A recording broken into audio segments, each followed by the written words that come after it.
Halo Happy Investor, kembali lagi dengan NH Korindo Sekuritas. Kali ini akan memaparkan salah satu emiten yang akan listing di Bursa Efek Indonesia, yaitu PT Kokoh Eksa Nusantara Tbk dengan kode emitennya KOCI. Kita lihat dulu untuk profil dari perusahaan ini. PT Kokoh Eksa Nusantara merupakan perusahaan yang bergerak di bidang konstruksi dan real estate, yang mana didirikan tahun 2019, kemudian juga berdomisili di Kabupaten Bangkalan, Madura, Provinsi Jawa Timur. Perseroan melaksanakan kegiatan usaha baik sebagai pengembang atau developer maupun jasa konstruksi. Saat ini Perseroan sedang mengembangkan proyek perumahan Kokoh City dan sedang memfokuskan penjualan rumah subsidi untuk masyarakat berpenghasilan rendah, di samping penjualan rumah komersil yang dirancang dan dikembangkan dengan konsep kota mandiri. Nah, Kokoh City memiliki jarak sekitar 15 km dari pusat kota Surabaya. Kemudian juga kawasan Kokoh City ini termasuk dalam pengembangan Gerbang Kertasusila sebagai kawasan penyanggah kota besar Surabaya.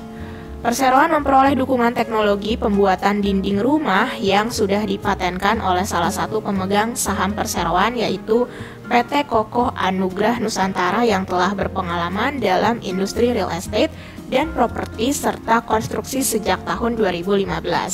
Kemudian menurut Badan Pengelola Tabungan Perumahan Rakyat atau BP Tapera tahun 2022, Perseroan berada pada posisi 5 besar peranannya dalam penyaluran fasilitas likuiditas pembiayaan perumahan untuk penjualan rumah tapak bagi MBR di Provinsi Jawa Timur dan juga merupakan penyumbang terbesar pada Kabupaten Bangkalan, Madura.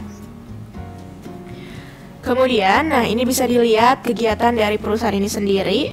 Di sini tercantum informasi terkait perkembangan proyek yang dijalankan oleh Perseroan. Ini contohnya ada di Madura, Bali, Lombok, Sumba, Sumbawa, kemudian juga ada Nias.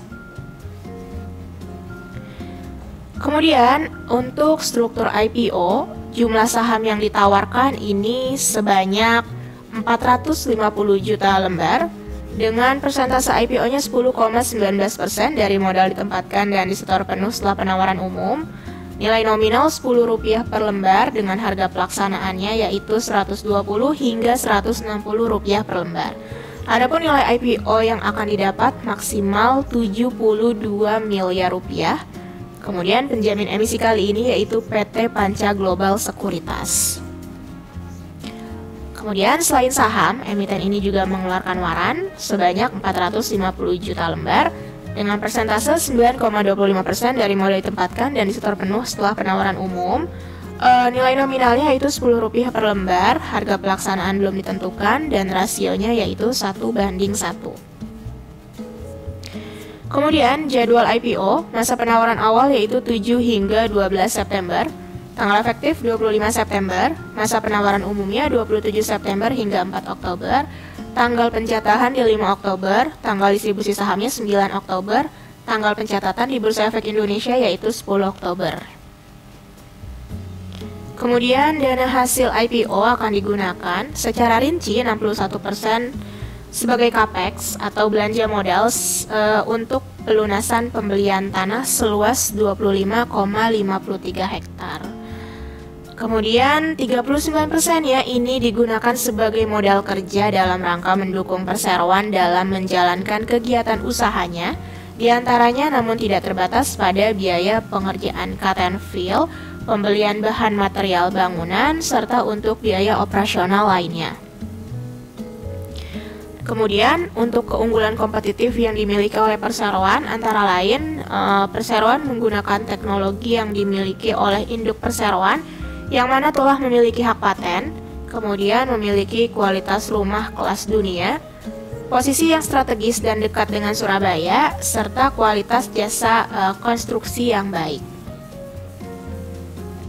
Kemudian untuk faktor-faktor risiko utamanya yaitu risiko keterbatasan lahan untuk pengembangan, risiko usaha antara lain risiko pembatalan pembelian, risiko perubahan kebijakan pemerintah untuk rumah subsidi, risiko melemahnya permintaan properti, dan lain sebagainya. Kemudian ada risiko umum, antara lain kondisi perekonomian nasional, risiko kepatuhan terhadap peraturan perundang-undangan yang berlaku terkait bidang usaha perseroan, risiko terkait tuntutan atau gugatan hukum, serta risiko perubahan kebijakan atau peraturan pemerintah. Adapun risiko bagi investor yang patut diperhatikan antara lain kondisi pasar modal Indonesia yang dapat mempengaruhi harga dan likuiditas saham, risiko fluktuasi harga saham, risiko tidak likuidnya saham yang ditawarkan pada penawaran umum perdana saham. Kemudian, untuk key financial highlights yang pertama ada neraca keuangan. Kalau kita lihat rasio-rasio utamanya per 31 Maret 2023, current rasio berada di angka 2,54 kali, debt to asset rasionya tercatat 0,33 kali, debt to equity rasio tercatat 0,49 kali, DSCR-nya 4,92 kali, dan ICR-nya yaitu 134,81 kali. Selanjutnya, rasio-rasio utama dari laporan laba rugi, kita lihat GPM atau gross profit margin tercatat 39,61%. Kemudian ada NPM, net profit margin tercatat 23,38%. Ada return on assets yaitu sebesar 5,44%, return on equity-nya tercatat 8,08%. Penjualannya tumbuh 58,29% dan laba kotornya juga tumbuh sebesar 15,69%. Oke, sekian mengenai paparan IPO kali ini. Terima kasih.